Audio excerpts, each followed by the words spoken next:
every day is like Christmas at Amazon, isn't it, when they come? I've just got a box here.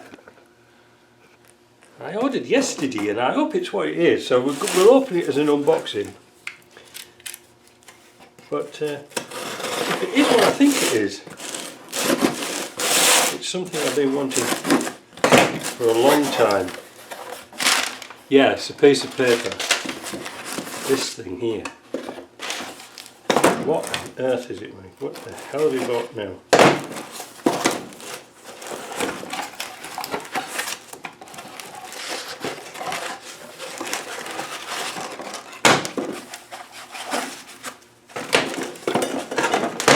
That.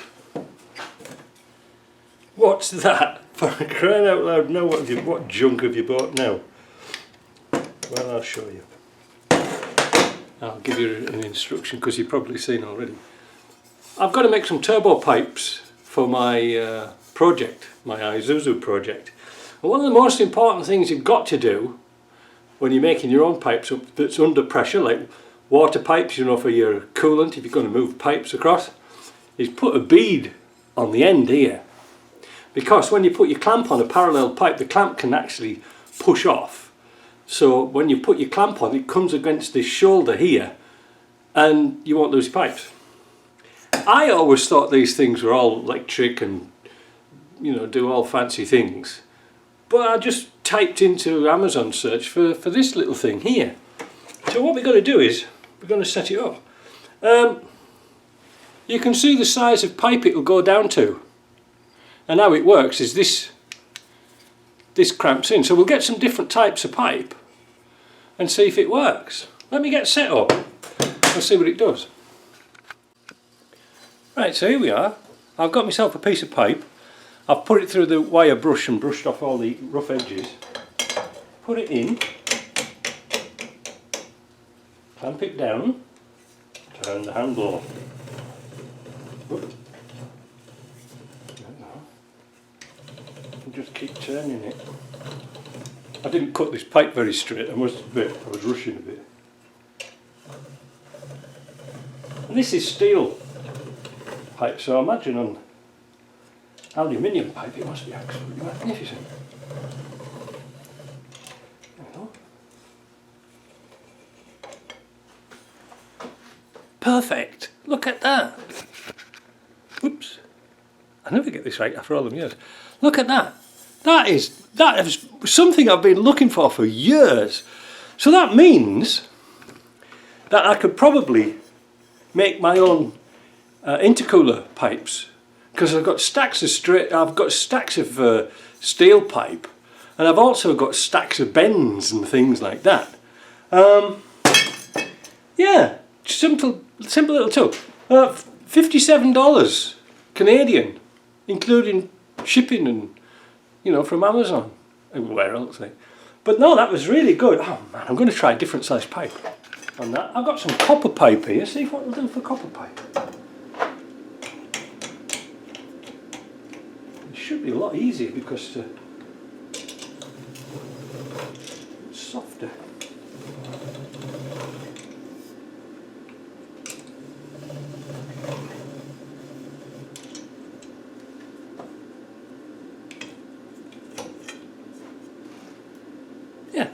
Lovely.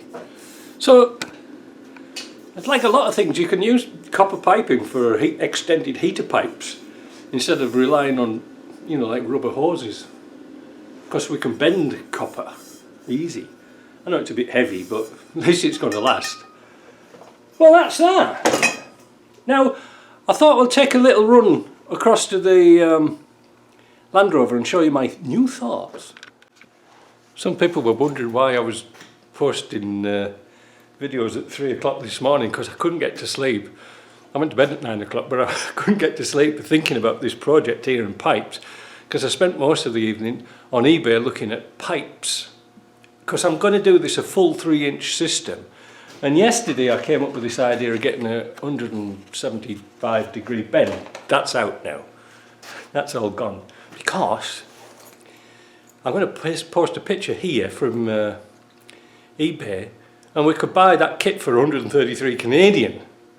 Amazing. So it's not only got one, it's got two bends in, and they're flared, already flared, so we could make a full exhaust system.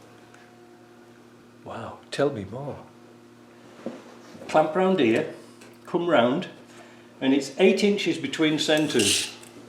Sorry, it's in inches, but so it's going to go around about here. That is superb. And then I can put a piece coming down by the side of the gearbox, and that will be good.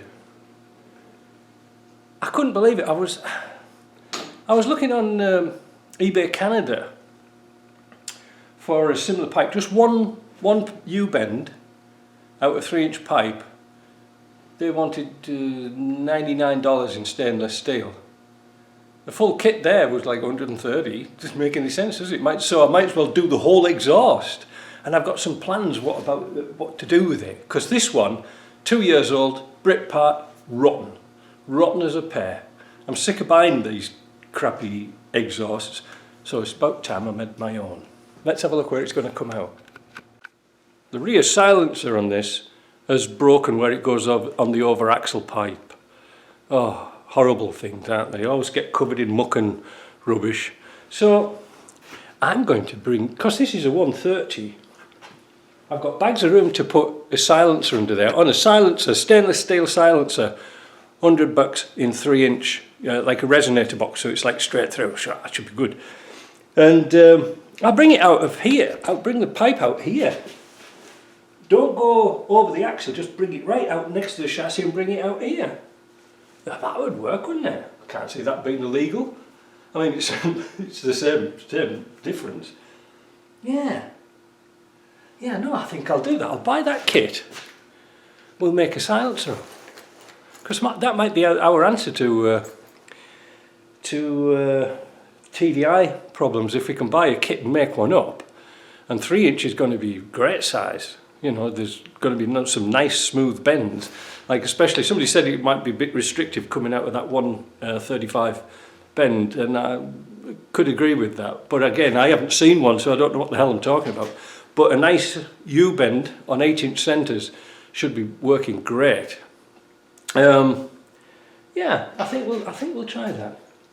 And again, we've got the pipes to be made for the intercooler. So I'm going to go through my pipe ranges and see what I've got, but I can use exhaust pipe now.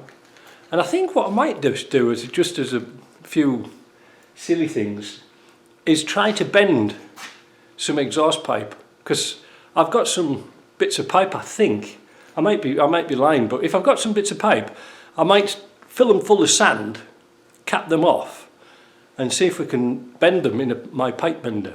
It might work.